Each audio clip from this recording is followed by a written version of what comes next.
Chapter 11 Famous Mythological Tales. This chapter contains 10 sections. Chapter 11 Section 1 King Prashadna. King Prashadna was the son of Manu.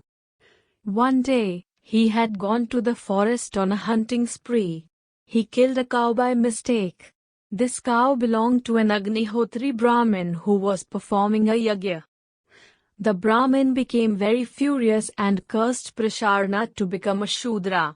King Prashadna too became angry and he wanted to retaliate. He took some water in his hand and was just about to curse the Brahmin. Just then the Brahmin's father Moli arrived. He warned both of them against cursing each other. He said anger decreases the lifespan of a man. It also destroys the knowledge and makes a man destitute. An angry person can neither be virtuous nor he can accumulate wealth. Even if the king had killed the cow deliberately, he is worthy of being shown compassion. But if he has committed this sin out of his ignorance, then certainly he is not fit to be cursed.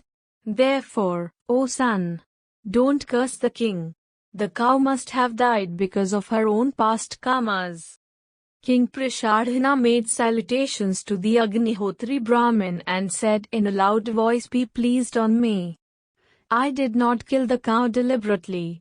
It only happened by mistake."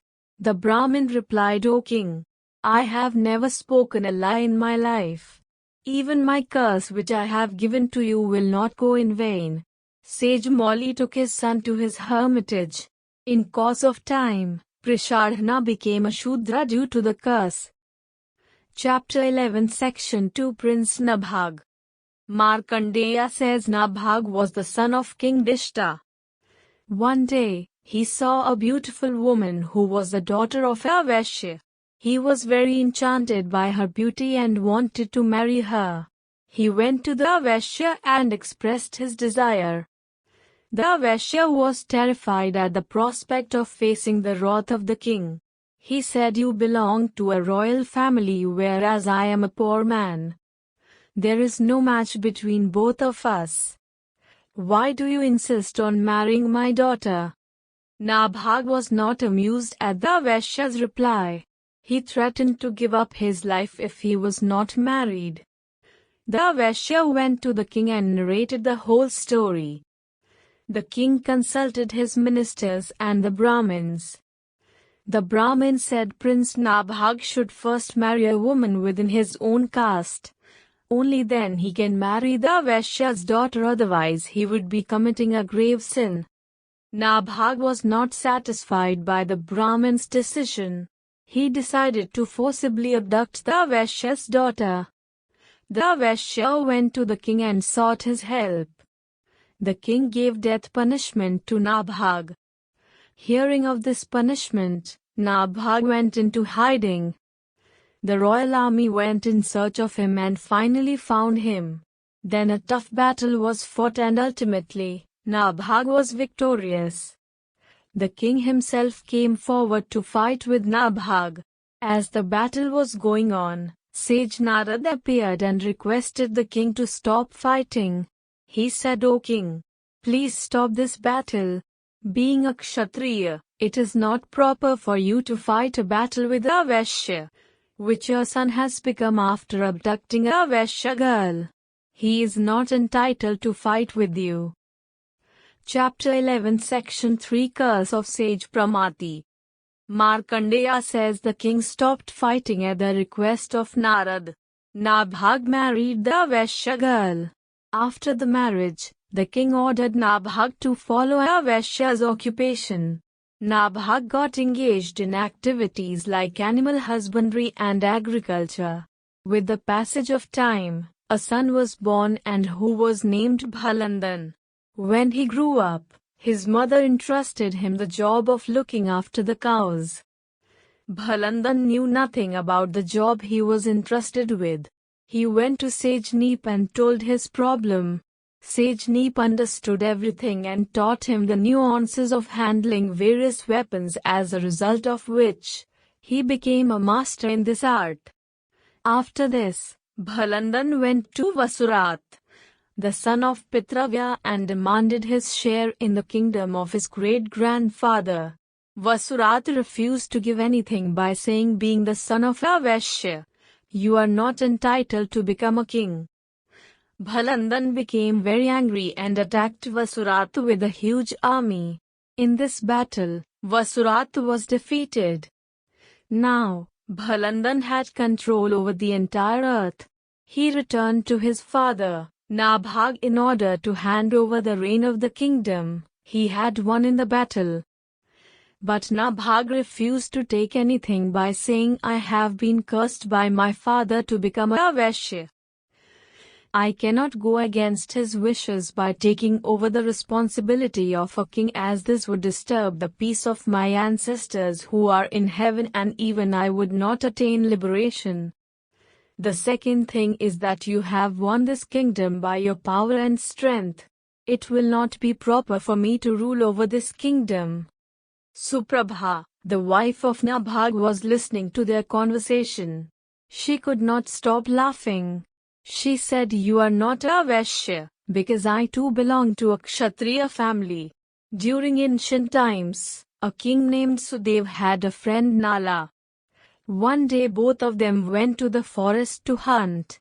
In the forest, Nala saw sage Pramati's wife and became enchanted by her immense beauty. He wanted to marry her and tried to forcibly abduct her. Being a chaste woman, Pramati's wife started shouting for help. Sage Pramati heard her screams and arrived at the site. He became enraged when he saw Nala trying to abduct his wife and King Sudev doing nothing to protect her. Pramati requested King Sudev to protect his wife from Nala. King Sudev lied to Sage Pramati about his caste, to help his friend Nala. He said, I cannot help you because I am a Vaishya. You must go to any Kshatriya to take help. Sage Pramati was exasperated. He fumed, you will certainly become a Vaishya as you have lied to me about your caste. Chapter 11 Section 4 Agastya's brother curses Kripavati. Markandeya says the king stopped fighting at the request of Narad.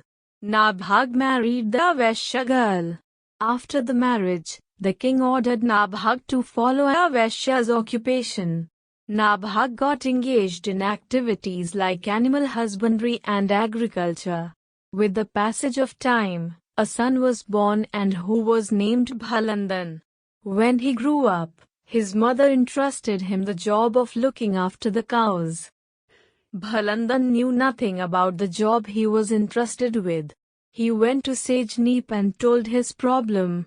Sage Neep understood everything and taught him the nuances of handling various weapons, as a result of which, he became a master in this art.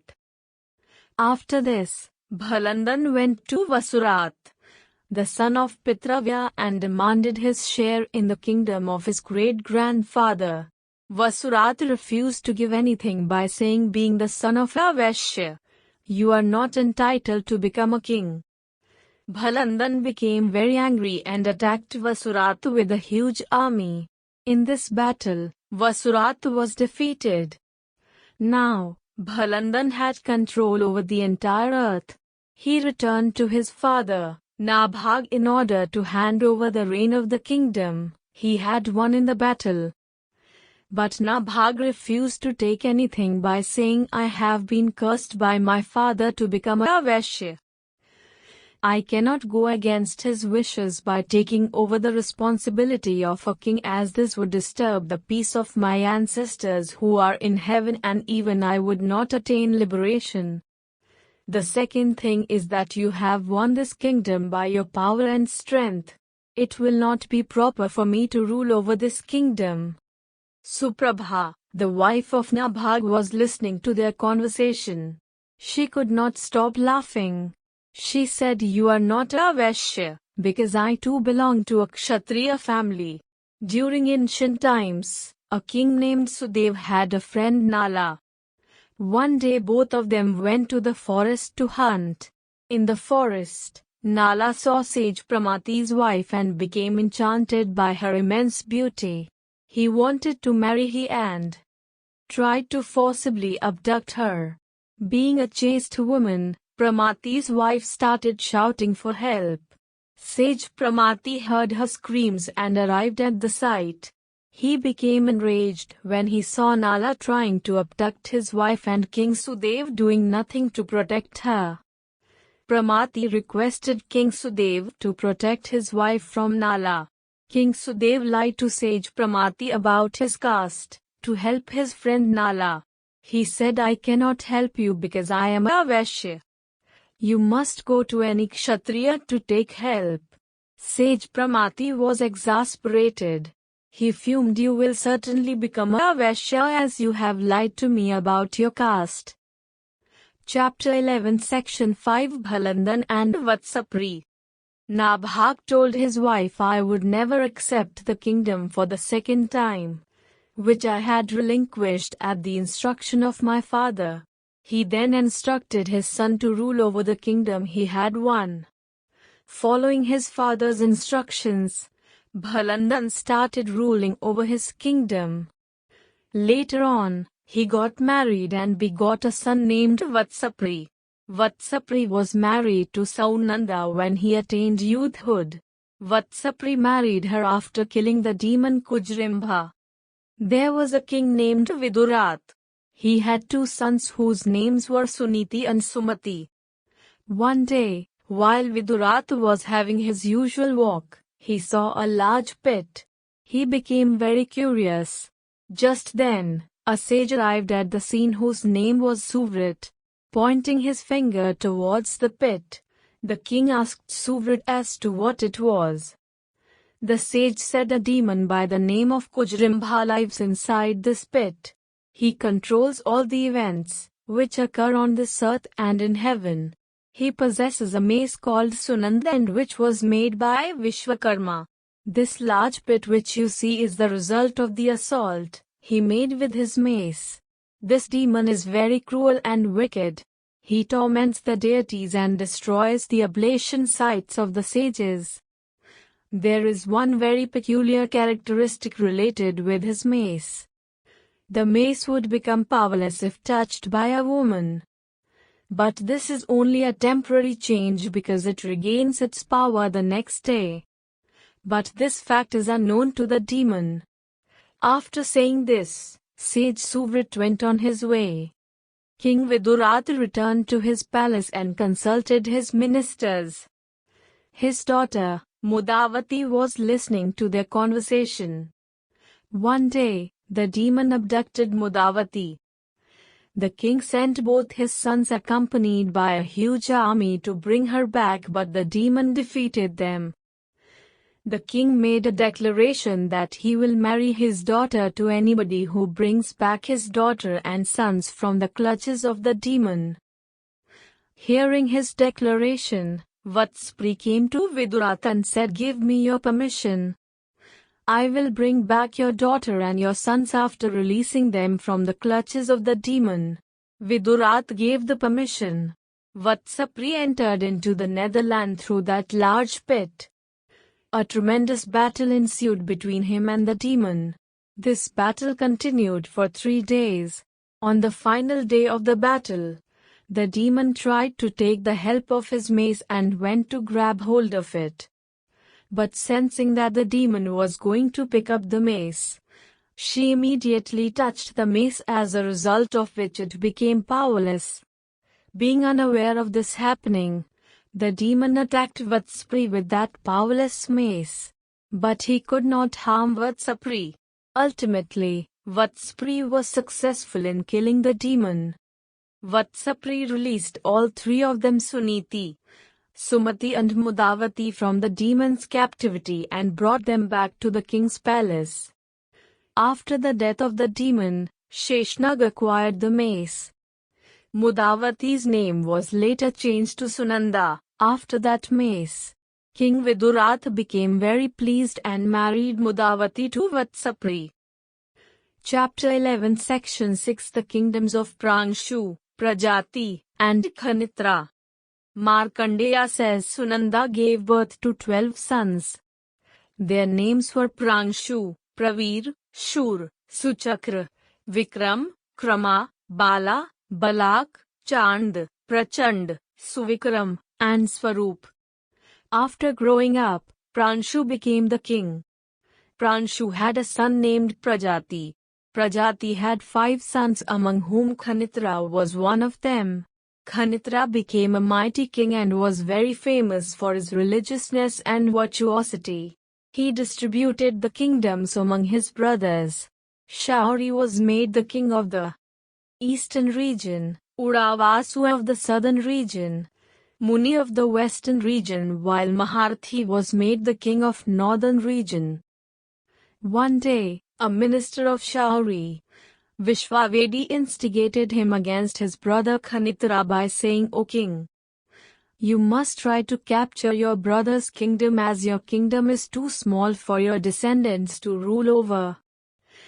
A time may come when your descendants would be forced to choose agriculture as their occupation, because the continuous distribution of your kingdom among your progenies would leave almost nothing for them."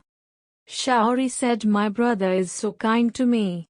Why should I cheat him like that?" The minister said, "The duty of the king is only to look after the kingdom's interest. The relation should not come in the way." At last, the minister was successful in convincing him. After some time, the wicked minister also influenced the rest of his brothers. Ultimately, King Khanitra was left all alone, as all of his ministers and even his sons were misguided by Vishwavedi. Vishwavedi appointed 4 priests of Khanitra as the supervisor of yajnas. One day, while the priests were performing yajna, 4 ogresses appeared from the sacrificial fire and tried to attack King Khanitra. But they could not harm him because of his virtuous character. They then turned towards Vishwavedi and the priests and killed all of them. Thus, Vishwavedi bore the fruits of evil deeds. Chapter 11, Section 7, King Khanitra. Markandeya says people present at the ablation site were shocked to see the dead bodies of Vishwavedi and the 4 priests. When Khanitra got this news, he too was shocked. Khanitra went to Vashishta and asked him the reason about the deaths of his brother's minister and the 4 priests. Vashishta revealed the conspiracy hatched by Vishwavedi to kill him, Khanitra. Khanitra, in a sad tone, said, "Shame on me, as I have been the cause of the death of the Brahmins. Had I not taken birth as a human being, my brother's priests won't have died. I am the real culprit. What should I do now? Where should I go?"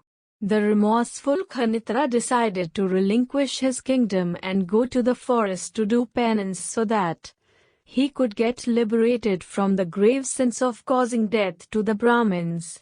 He went to the forest accompanied by his 3 queens after appointing his son Kshupa as the king. He did a severe penance for 350 years. After that, he died because of his bad health. All the 3 queens died too and went to heaven along with him. Chapter 11, Section 8, King Vivingsha. Markandeya says King Kshup ruled justly in the same way as his father Khanitra did. Kshup's wife was Pramatha. They had a son who was handsome and mighty. He had defeated all the kings and annexed their kingdom. He was married to Nandini, the princess of Vidarbha. Nandini gave birth to a son who was named Vivingsha. Vivingsha was a very mighty king. During his reign, the earth had become very populated. The enemies of King Vivingsha were very afraid of him, but his subjects were satisfied by his just rule. King Vivingsha had performed numerous yajnas, and after ruling for a long time, he attained martyrdom while fighting a battle. Chapter 11, Section 9, King Khaninetra.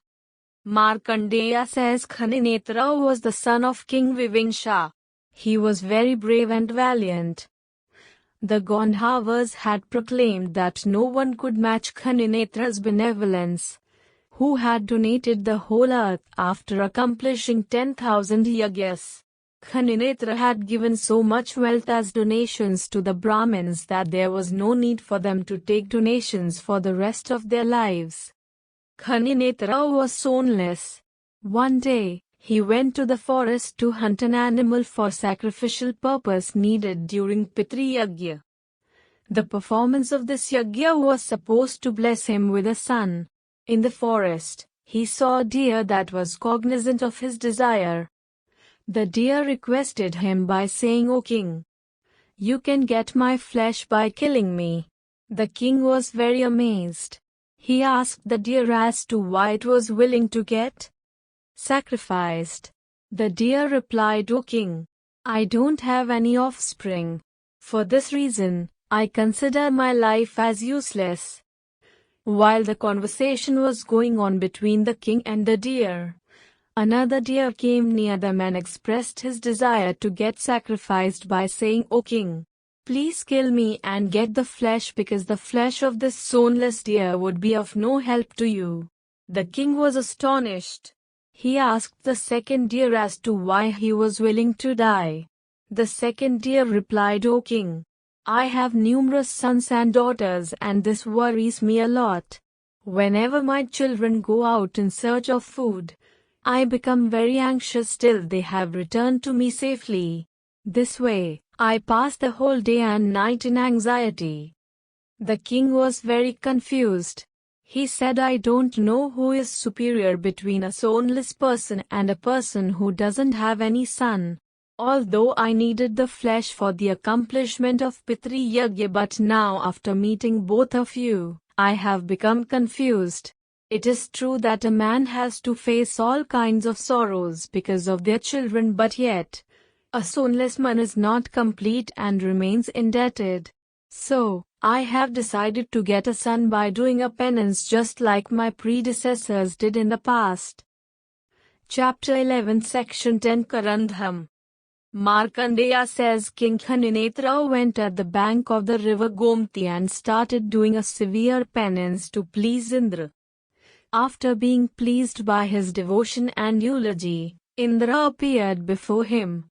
He said to Khaninetra, "O king, I am very much pleased by your devotion. Demand anything you wish." The king replied, "O Lord, if you are really pleased with me, then bless me with a religious and virtuous son because I am a sonless person." Indra blessed him by saying, "So be it," and then disappeared. Khaninetra returned to his palace. In course of time, a son was born to him. He named the child Balashva. When Balashva grew up, he became the king after the death of his father. He annexed many kingdoms after defeating his enemies and imposed taxes on them. After some time, his enemies not only stopped paying him the taxes but also regrouped themselves and recaptured their lost territories. Balashva had become weak due to the constant battles. He had only the capital city in his possession and had lost the other territories. One day, his enemies surrounded his capital. Balashva became restless as he would be no match for his enemies. In a sorrowful mood, he heaved deeply, covering his face by both his hands. The exhaled air resulted into the manifestation of numerous valiant fighters, chariots, elephants and horses. Very soon, this huge army covered the whole area. This army battled under the leadership of Balashva. Ultimately, the enemies were defeated. Later on, King Balashva became famous as Karandham because of the huge army, which had manifested from between both the trembling hands of Balashva.